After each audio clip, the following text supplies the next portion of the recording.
বন্ধুরা, মে মাসের এই প্রচণ্ড গরমে আপনাদের সাধের অপরাজিতা গাছের কি অবস্থা? গাছ একেবারেই বাড়ছে না, কোনো কুঁড়ি আসছে না, আর কুঁড়ি এলেও তা ফুল হওয়ার ফোটার আগেই হলুদ হয়ে ঝরে পড়ে যাচ্ছে। ব্যাস, আর চিন্তা নেই।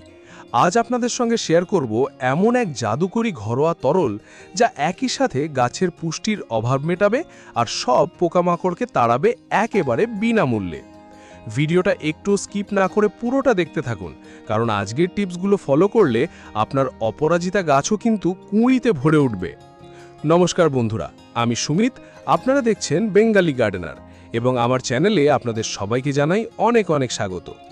বন্ধুরা, এই মে মাস মানেই কিন্তু আমরা জানি গরমের তাপমাত্রাটা অনেক বেশি থাকে, কিন্তু সেখান থেকে আমাদের এখন মাঝে মাঝে নিম্নচাপ হচ্ছে। আর এই নিম্নচাপের ফলে যে বৃষ্টিটা হচ্ছে সেটা কিন্তু আমাদের গাছের পক্ষে ভীষণ ভালো। তবে এই রোদ আর বৃষ্টির খেলায় অপরাজিতা গাছে কিন্তু নানা রকম সমস্যা দেখা দিচ্ছে। আজকের ভিডিওতে আমি মোট 3টে প্রধান পয়েন্ট এবং তার পাশাপাশি কিছু গুরুত্বপূর্ণ কাজ নিয়ে আলোচনা করব, যা মেনে তুললে আপনার গাছও ফুলে ফুলে ভরে উঠবে।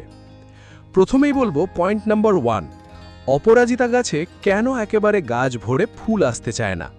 গাছের খুব ভালো বৃদ্ধি হওয়া সত্ত্বেও গাছের মধ্যে কোনো কুঁড়ি আসে না কেন? গাছে কুঁড়ি না আসার প্রধান কারণ হলো পটাশিয়ামের অভাব। অপরাজিতা হলো একটা হেভি ফিডার গাছ, অর্থাৎ এই গাছে প্রচুর খাবারের প্রয়োজন হয়। জৈব অথবা রাসায়নিক যে খাবারই প্রয়োগ করুন না কেন, ঠিক সময় মতো গাছে যদি আমরা খাবার প্রয়োগ করতে না পারি, তাহলে কিন্তু গাছে ফুল আসবে না। বারবার রাসায়নিক খাবার যদি গাছে দেন, তবে টবের মাটিটা কিন্তু অনেক সময় অ্যালকালাইন বা ক্ষারীয় হয়ে যায়। সেই কারণেও আমাদের গাছে একসময় কুঁড়ি আসা একেবারেই বন্ধ হয়ে যায়। তাই আমাদের ঘরোয়া জৈব খাবারের ওপর ভরসা রাখতে হবে। পয়েন্ট নাম্বার 2, অনেকেই এই গ্রীষ্মকালের নতুন অপরাজিতা গাছ কিনে আনেন। গাছ প্রতিস্থাপন করার পরেও গাছের কোনো বৃদ্ধি হয় না। যেমন প্রতিস্থাপন করা হয় ঠিক তেমনিই কিন্তু অনেক সময় থমকে থেকে যায়। তো গাছ প্রতিস্থাপন করার সময় আপনাদেরকে একটা জিনিস খুব ভালোভাবে লক্ষ্য রাখতে হবে, টবের ড্রেনেজ সিস্টেম যেন পারফেক্ট থাকে, এবং যে মাটিতে আমরা গাছটা প্রতিস্থাপন করছি সেই মাটি যেন অবশ্যই ওয়েল ড্রেনেজ সয়েল হয়। মাটি যেন সব সময় ঝুরঝুরে থাকে। এই গরমে বা বর্ষার শুরুতে মাটি শক্ত হয়ে গেলে গাছের শিকড় বা রুট সিস্টেম বাড়ে না, আর শিকড় না বাড়লে গাছের গ্রোথও থমকে যায়। পয়েন্ট নাম্বার 3, কুঁড়ি আসার পরে সেই কুঁড়িগুলো হঠাৎ করে হলুদ হয়ে ঝরে পড়ে। তো এই সমস্যা কিন্তু আমাদের বাগানের প্রত্যেকটা অপরাজিতা গাছের ক্ষেত্রেই কম বেশি হয়। গাছে পুষ্টির অভাব হলে কুঁড়ি ঝরে পড়ে, পোকামাকড়ের আক্রমণ হলে কুঁড়ি ঝরে পড়ে। এছাড়া টবের মাটিতে অতিরিক্ত জল দেওয়া অথবা মাটি একেবারে শুকিয়ে যাওয়া এবং হঠাৎ করে যদি আবহাওয়ার তাপমাত্রা চেঞ্জ হয়ে যায়, তাহলেও কিন্তু কুঁড়ি ঝরে পড়ে। যেমন ধরুন, হঠাৎ করে বৃষ্টি হয়ে আবহাওয়া ঠান্ডা হলো, আবার পরদিনই কড়া রোদ উঠে তাপমাত্রা অনেকটা বেড়ে গেল। এই আবহাওয়ার পরিবর্তনের কারণে যখন কুঁড়ি ঝরে পড়ে, তখন গাছের স্ট্রেস কমানো ছাড়া আমাদের কিছুই করার থাকে না। তাই এই সময় আমাদের বাগানের প্রত্যেকটা অপরাজিতা গাছকে দুপুরের অতিরিক্ত রোদ্দুর থেকে বাঁচিয়ে রাখতে হবে। গাছগুলো, কারণ অপরাজিতা গাছ একদমই কড়া রৌদ্র সহ্য করতে পারে না। যদি আপনারা গ্রিন নেটের ছায়ায় গাছগুলোকে রাখতে পারেন, তাহলে কুঁড়ি ঝরে পড়ার সংখ্যা অনেকটাই কম হবে। কিন্তু সকালবেলার 4 থেকে 5 ঘন্টা রোদ্দুরে অবশ্যই গাছকে রাখতে হবে। যারা গ্রিন নেটের নিচে রাখতে পারবেন না, তারা টবের গোড়ায় মালচিং করে দিতে পারেন আপনাদের ছাদে যেসব শুকনো পাতা থাকবে তা দিয়ে। এছাড়া কোকোপিট বা নারকেলের ছোবড়া দিয়েও মালচিং করতে পারেন। তো এই সমস্ত সমস্যার সমাধানের জন্য আজ আমি যে জাদুকরী ঘরোয়া পেস্টিসাইড এবং তরল সারটি তৈরি করব, তার মূল উপাদান হলো আমাদের রান্নাঘরের রসুনের খোসা। বন্ধুরা, রসুনের খোসার মধ্যে যে তীব্র ঝাঁঝালো গন্ধ আছে, এই তীব্র গন্ধের জন্য কিন্তু পোকামাকড়ের আক্রমণ বা মিলিবাগের উপদ্রব একেবারেই চলে যায়। তাই এটি অ্যান্টিব্যাকটেরিয়াল এবং অ্যান্টিফাঙ্গাল।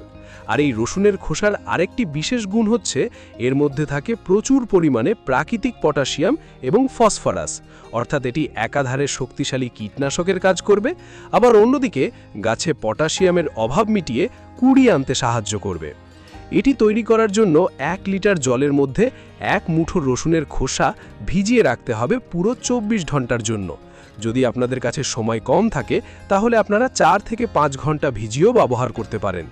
24 ঘন্টা ভেজানোর পর জলের রঙটা হালকা পরিবর্তন হয়ে যাবে, তখন এটাকে খুব ভালোভাবে ছেঁকে নিতে হবে।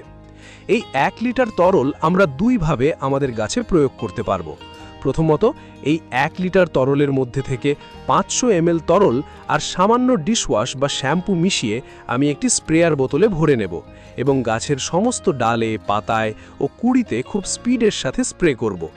রসুনের তীব্র ঝাঁজে গাছের কুঁড়িতে বা পাতায় যে পোকামাকড়ের আক্রমণ হয় সেটা নিমেষেই দূর হয়ে যাবে। এই স্প্রে করার কাজটি আপনাদেরকে 3 দিন অন্তর অন্তর লাগাতার করে যেতে হবে। লাগাতার করলে তবেই কিন্তু এর সেরা রেজাল্ট পাওয়া যাবে। দ্বিতীয়ত, বাকি 500 ml যে তরলটা থাকবে সেটা আমরা টবের মাটিতে সরাসরি প্রয়োগ করব। তবে মাটিতে দেওয়ার আগে লক্ষ্য করতে হবে যে টবের মিডিয়াটা কেমন আছে, ভিজে না শুকনো। যদি মাটি খুব ভিজে থাকে তাহলে একদিন জল দেওয়া বন্ধ রেখে মাটিটাকে একটু শুকিয়ে নেবেন এবং হালকা করে খুশে দেবেন। তারপর এই রসুনের খোসা ভেজানো জল টবের মাটিতে প্রয়োগ করবেন। টবের সাইজ অনুযায়ী এর পরিমাণ ঠিক করবেন। টবের সাইজ বড় হলে 1 লিটার এবং ছোট হলে 500 ml ব্যবহার করবেন। মাটিতে এটি দেওয়ার ফলে মাটির ভেতরে থাকা যেসব ক্ষতিকারক পোকা চোখে দেখা যায় না তাদের আক্রমণও কিন্তু অনেকাংশেই কমে যাবে। কারণ মিডিয়াতে যদি পোকা থাকে তবে শুধু গাছে স্প্রে করে কুঁড়ি ঝরা আটকানো যাবে না, মাটি এবং গাছ দুটোকেই একসাথে ট্রিটমেন্ট করতে হবে। যদি আপনারা লাগাতার 3 দিন অন্তর অন্তর অন্তত 1 মাস এইভাবে রসুনের জল স্প্রে এবং মাটিতে প্রয়োগ করতে পারেন তাহলে টবের মিডিয়া যেমন পোকামাকড় মুক্ত থাকবে তেমনি গাছে পটাশিয়ামের যোগান বাড়ায় গাছ কুঁড়িতে কুঁড়িতে ভরে উঠবে।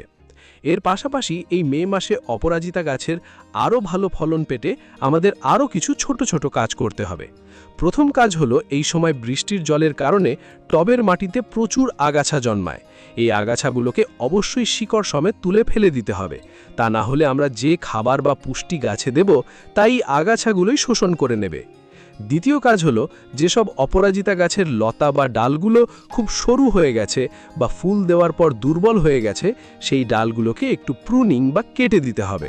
অপরাজিতা লতা জাতীয় গাছ হওয়ায় অতিরিক্ত লম্বা ও দুর্বল ডাল কেটে দিলে সাইড থেকে অনেক নতুন শাখা প্রশাখা বেরোবে এবং গাছ অনেক ঝাঁকড়া হয়ে উঠবে, যার ফলে ফুলের সাইজও অনেক বড় আসবে।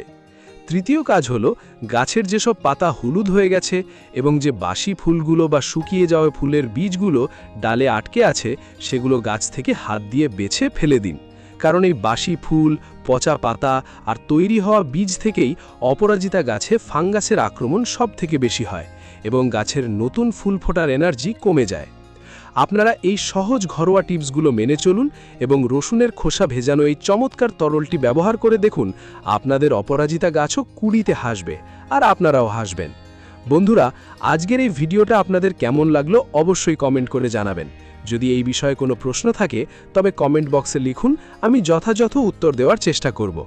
ভিডিওটা যদি আপনাদের একটু উপকারে আসে তাহলে ঝটপট একটা লাইক দিয়ে দিন এবং বাগানপ্রেমী বন্ধুদের সাথে প্রচুর শেয়ার করুন। চ্যানেলে আজ নতুন বন্ধু হয়ে থাকলে চ্যানেলটাকে সাবস্ক্রাইব করে পাশের বেল আইকনটি প্রেস করে অল নোটিফিকেশন অন করে দেবেন, যাতে আমি ভিডিও আপলোড করলেই সবার আগে আপনার কাছে নোটিফিকেশন পৌঁছে যায়। আজকের ভিডিওটা সম্পূর্ণ মনোযোগ দিয়ে দেখার জন্য আপনাদের সবাইকে জানাই অসংখ্য ধন্যবাদ। ভালো থাকবেন, সুস্থ থাকবেন আর এভাবেই নিজের বাগানের যত্ন নিতে থাকবেন। দেখা হবে ঠিক পরের ভিডিওতে। ধন্যবাদ।